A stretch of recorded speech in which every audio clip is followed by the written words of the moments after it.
And now there's just one more science lesson left in this video. Wait, I'm seeing something interesting here. Oh my goodness, it's a robot dog. Literally. I mean, it's strange. This is a robot dog. It's a dog robot. This robot acts like a dog, moves on its own like a dog. It's kind of cool. This is a robot that cleans floors. Maybe you've seen one of these before, or maybe there's one in your house.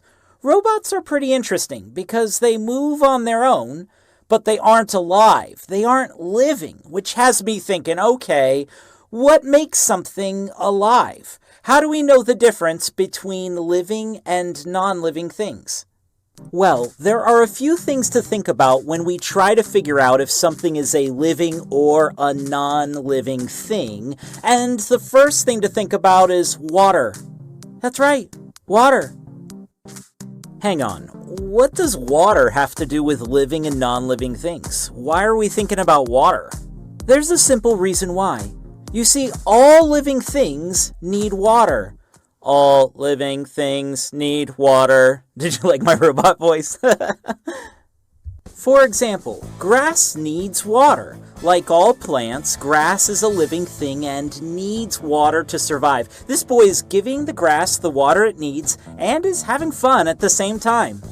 Here's another example. Dogs need water. Like all animals, dogs are living things and need water to survive. Cute dog. Yeah, I don't see a robot dog drinking water. Interesting. It seems our robot friend is a non-living thing. Didn't pass the water test. The next thing we want to think about when figuring out if something is living or non-living is how or if it changes over time.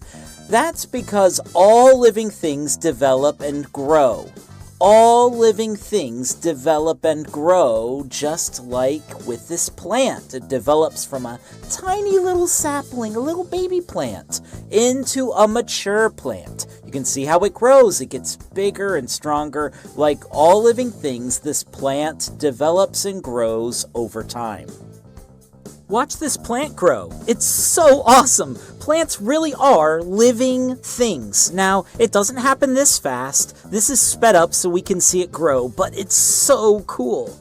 Here we can see elephants of different sizes. Like all living things, elephants grow. Little elephants grow up to be big elephants. Living things grow.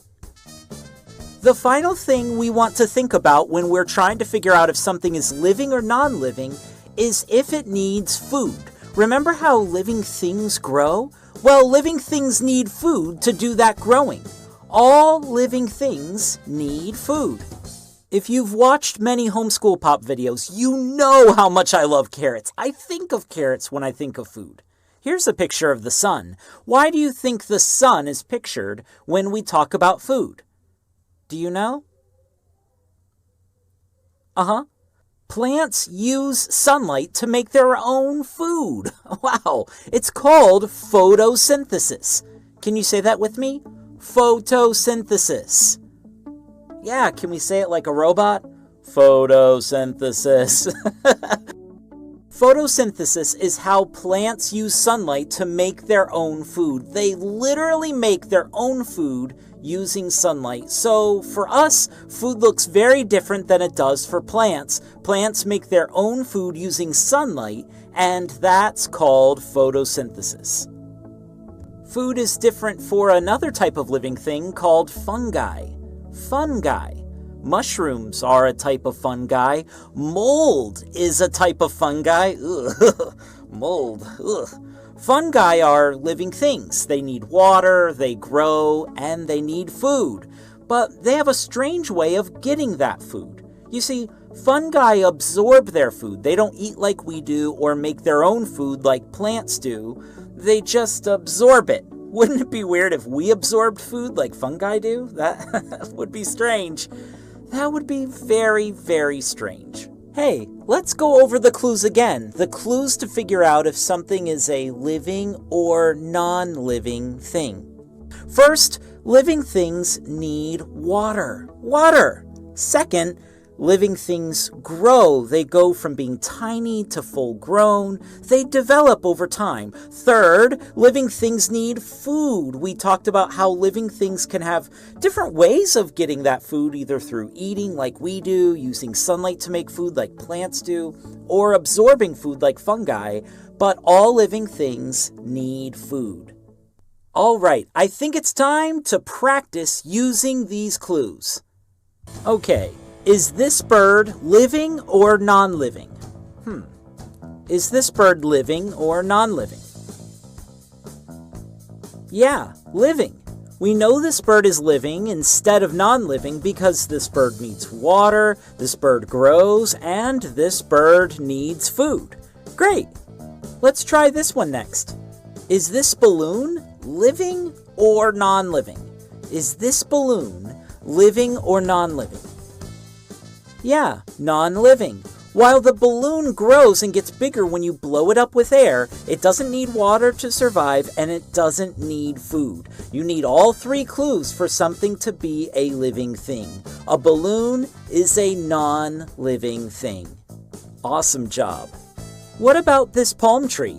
Is this a living or non-living thing?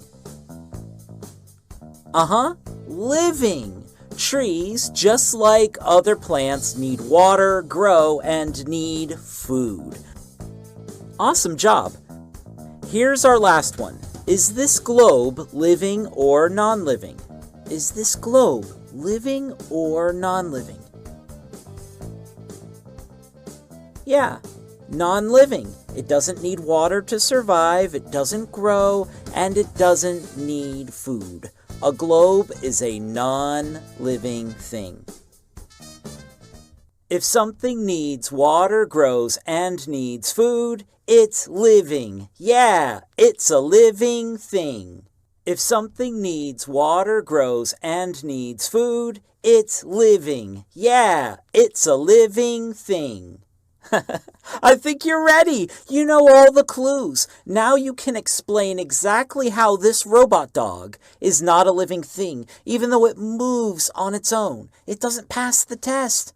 But mold does. Wow, I'm sorry. That's weird. It's weird that mold is a living thing. I don't like that.